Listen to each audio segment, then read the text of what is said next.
ഇന്ന് നമ്മുടെ കുഞ്ഞുങ്ങളുടെ SSLC പ്ലസ് ടു റിസൾട്ട് വന്ന ദിവസമാണ് അല്ലേ? എനിക്കിന്ന് സംസാരിക്കാനുള്ളതും ആ കുഞ്ഞുങ്ങളുടെ പാരന്റ്സിനോടാണ്. കുറച്ച് പാരന്റ്സ് എങ്കിലും ചിന്തിക്കുന്നുണ്ടായിരിക്കും, എന്റെ കുഞ്ഞിന് ഞാൻ പ്രതീക്ഷിച്ച മാർക്ക് കിട്ടിയില്ല, അല്ലെങ്കിൽ ഞാൻ പ്രതീക്ഷിച്ചതുപോലെ അവൻ എത്തിയില്ല എന്നൊക്കെ ഒരു ചെറിയ തോട്ടെങ്കിലും ചില പാരന്റ്സിനെങ്കിലും ഉണ്ടായിരിക്കും. ആ പാരന്റ്സിനോട് ഞാൻ ഇന്നൊരു കുഞ്ഞു സ്റ്റോറി പറഞ്ഞുതരാം.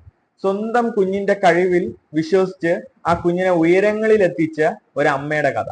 Thomas Alva Edison. നമുക്ക് എല്ലാവർക്കും അറിയാം തോമസ് ആൽവ എഡിസൺ.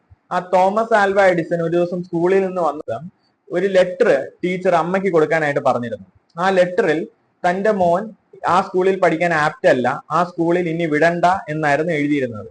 എന്നാൽ ആ ലെറ്ററിൽ എന്ത് എഴുതിയിരുന്നു എന്ന് തോമസ് ആൽവ എഡിസൺ ചോദിച്ചപ്പോ തന്റെ അമ്മ പറഞ്ഞു, മോൻ IQ ലെവൽ കൂടുതലാണ്, മോനെ പഠിപ്പിക്കാനുള്ള ടീച്ചർ ആ സ്കൂളിൽ ഇല്ല, അതുകൊണ്ട് മോൻ ഇനി ഹോം സ്കൂളിംഗ് ചെയ്താൽ മതി എന്നാണ് അതിൽ എഴുതിയിരുന്നത്. ആ അമ്മയ്ക്ക് അന്ന് ആ കുഞ്ഞിന്റെ കഴിവുകളിൽ വിശ്വാസം ഉണ്ടായിരുന്നു. ആ കുഞ്ഞ് ഇന്ന് നമ്മൾ പുസ്തകത്തിൽ പഠിക്കുന്ന തോമസ് ആൽവ എഡിസൺ ആയി മാറി. നമ്മൾ നമ്മുടെ കുഞ്ഞുങ്ങളിൽ വയ്ക്കുന്ന വിശ്വാസമാണ് നാളെ അവരെങ്ങനെ ആകണം എന്ന് തീരുമാനിക്കുന്നത്. നമുക്ക് നമ്മളെ കുഞ്ഞുങ്ങളെ വിശ്വസിക്കാം. 1 മാർക്ക് കുറഞ്ഞതിനോ 2 മാർക്ക് കുറഞ്ഞതോ കൊണ്ട് അവരെ കഴിവുകൾ ഇല്ലാതെയാകുന്നില്ല. അവരെ കഴിവുകളിൽ നമുക്ക് വിശ്വസിക്കാം. നാളത്തെ നല്ലൊരു തലമുറയ്ക്ക് വേണ്ടി മാറേണ്ടത് കുഞ്ഞുങ്ങളല്ല, നമ്മൾ ഓരോ പാരന്റ്സുമാണ്.